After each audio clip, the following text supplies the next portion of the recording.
സർവത്ര ഗോവിന്ദനാമസങ്കീർത്തനം. ഗോവിന്ദ ഗോവിന്ദ. പീതാംബരം കരവിരാജിതശംഖചക്ര കൗമോദഗീ സരസിജം കരുണാസമുദ്രം രാധാസഹായമതിസുന്ദരമന്ദഹാസം പാതാലയേശമനിശം ഹൃദി ഭാവയാമി. ശ്രീ ഗുരുവായൂരപ്പാ ശരണം. ഓം നമോ ഭഗവതേ വാസുദേവായ. ഓം നമോ ഭഗവതേ വാസുദേവായ. ഓം നമോ ഭഗവതേ വാസുദേവായ. അഥ നവമസ്കന്ധേ നവമോऽധ്യായ. ശ്രീശുക ഉവാച.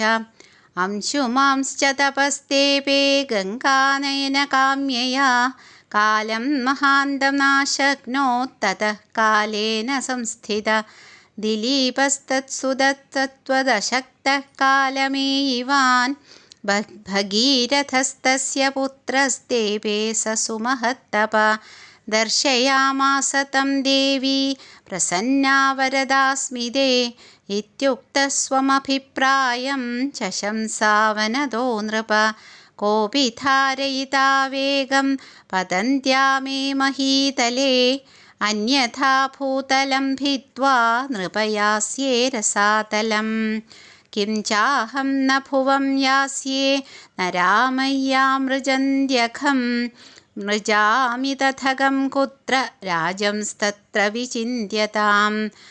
ഭഗീരഥ ഉവാച.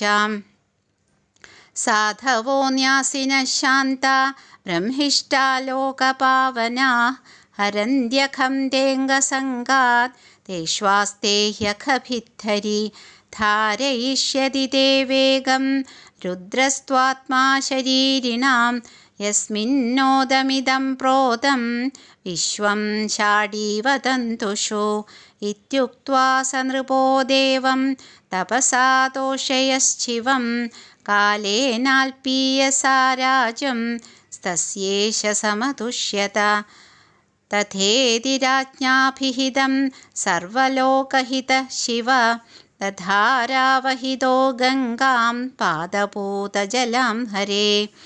ഭഗീരഥ സരാജർഷിർനിജ്ഞേ ഭുവനപാവനീം യത്ര സ്വപിതॄണാം ദേഹാ ഭസ്മീഭൂതാ ശ്മശേരത്തെ രഥേന വായുവേഗേന പ്രയാന്തമനുധാവതി ദേശാൻ പുനന്തി നിർദഗ്ധാ അസിഞ്ചത് സഗരാത്മജാൻ യജ്ജലസ്പർശമാത്രേണ ബ്രഹ്മദണ്ഡഹതാ അപി സഗരാത്മജാദിവം ജഗ്മു കേവലം ദേഹഭസ്മഭിः ഭസ്മീഭൂതാംഗസംഗേന സ്വര്യാദാ സഗരാത്മജാ കിം പുനഃ ശ്രദ്ധയാ ദേവീം യേ സേവന്തേ ധൃതവ്രതാ ന ഹ്യേതത്പരമാശ്ചര്യം സ്വർധുന്യായതി ഹോദിതം അനന്തചരണാംഭോജപ്രസോദായ ഭവശ്ചിത സംനിവേശ്യ മനോ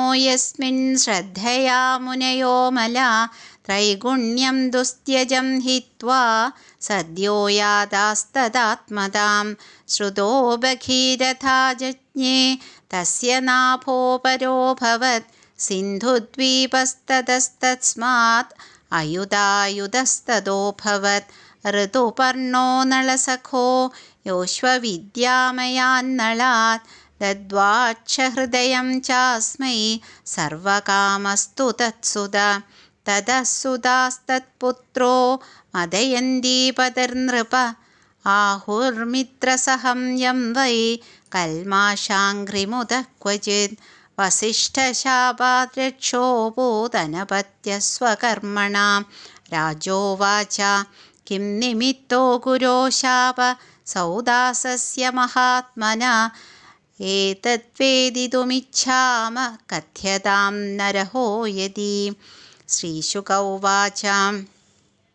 സൗദാസോ മൃഗയാം കിഞ്ചിച്ചരൻ രക്ഷോ ജഘാനഃ മുമോച ഭ്രാതരം സോഥ ഗതപ്രതിചികീർഷയാ സഞ്ചിന്തയന്നഖം രാജ്ഞ സൂതരൂപധരോ ഗൃഹേ ഗുരവേ ഭോക്തുകാമായ പക്വാ നിന്യേന രാമിഷം പരിവേക്ഷ്യമാണം ഭഗവാൻ വിലോക്യാ ഭക്ഷ്യമഞ്ജസാ രാജാനാമപശത്ക്രുദ്ധോ രക്ഷോ ഹ്യേവം ഭവിഷ്യസി രക്ഷകൃതം തദ്വിദിത്വാ ചക്രേ ദ്വാദശവാർഷികം സോപ്യപോഞ്ജലിനാദായ ഗുരും ശബ്ദം സമുദ്യത വാരിതോ മദയന്ത്യാപ്യോ രുഷദീപാദയോർജഹൗ ദിശഖമവനീം സർവം പശ്യജ്ജീവമയം നൃപ രാക്ഷസം ഭാവമാപന്ന പാദേ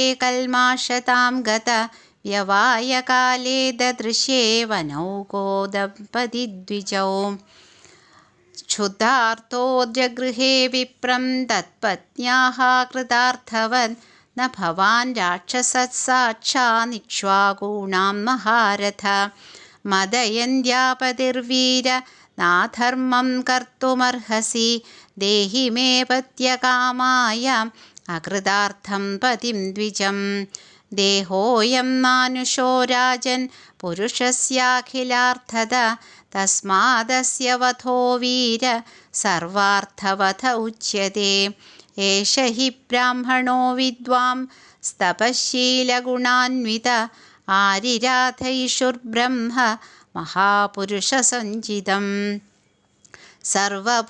सर्वभूतात्मभावेन भूतेष्वन्तर्हितं गुणैः सोऽयं ब्रह्मर्षिवर्यस्ते राजर्षिप्रवराद् विभो कथमर्हति धर्मज्ञ वधं पितुरिवात्मज तस्य साधरोपापस्य भ्रूणस्य ब्रह्मवादिन कथं वधं यथा बभ्रोर्मन्यते सन्मतो भवान् यद्ययं क्रियते भक्षस्तर्हि मां खादपूर्वत न जीविष्ये विनायेन क्षणं च मृदकं यथा एवं करुणभाषिण्या विलपन्त्या अनाथवत् व्याघ्रः पशुमिवाखादत् सौदासशापमोहिता ब्राह्मणी वीक्ष्य दिथिषुं पुरुषादेन भक्षितं शोचन्त्यात्मानमुर्वीशम् अशपत्कुपिता सती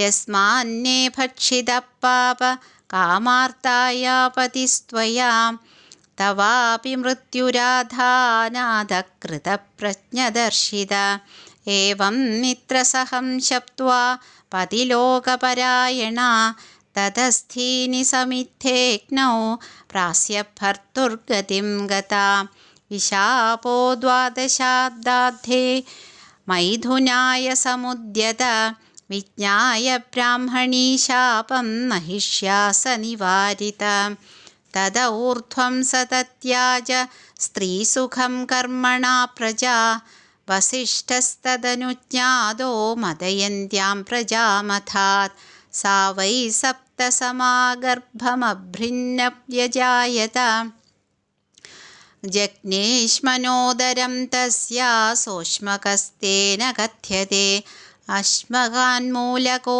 जज्ञे यस्त्रीभिः परिरक्षित नारीकवच इत्युक्तो निक्षत्रे मूलकोऽभवत् ततो दशरथस्तस्मात् पुत्रैडविडस्तदा राजा विश्वसहो यस्य खट्वाङ्गश्चक्रवर्त्यभूत् यो देवरैरर्थितो दैत्यान् अवधीत्युथि दुर्जय मुहूर्तमायुर्ज्ञात्वैते स्वपुरं सन्दधे मन न मे ब्रह्मकुलात् प्राणा कुलदैवान्न चात्मजा न श्रियो न महीराज्यं न दाराश्चादिवल्लभा न बाल्येऽपि मतिर्मह्यम् अधर्मे रमते क्वचित् नापश्यमुत्तमश्लोकात् अन्यत् किञ्चन वस्त्वहं देवै कामवरो दत्तो मह्यं त्रिभुवनेश्वरै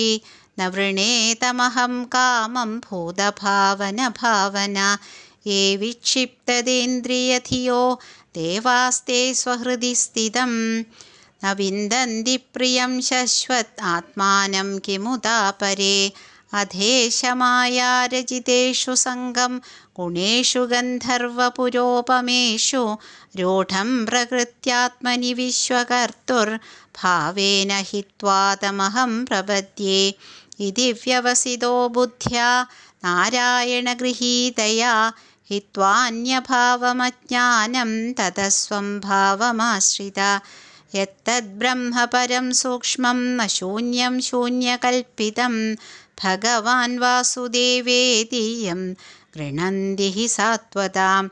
ഇതി ശ്രീമദ്ഭാഗവതേ മഹാപുരാണേ പാരമഹംസ്യാം സംഹിതായാം നവമസ്കന്ധേ സൂര്യവംശാനുവർണ്ണനേ നവമോധ്യായ. സർവത്ര ഗോവിന്ദനാമസങ്കീർത്തനം. ഗോവിന്ദ ഗോവിന്ദ.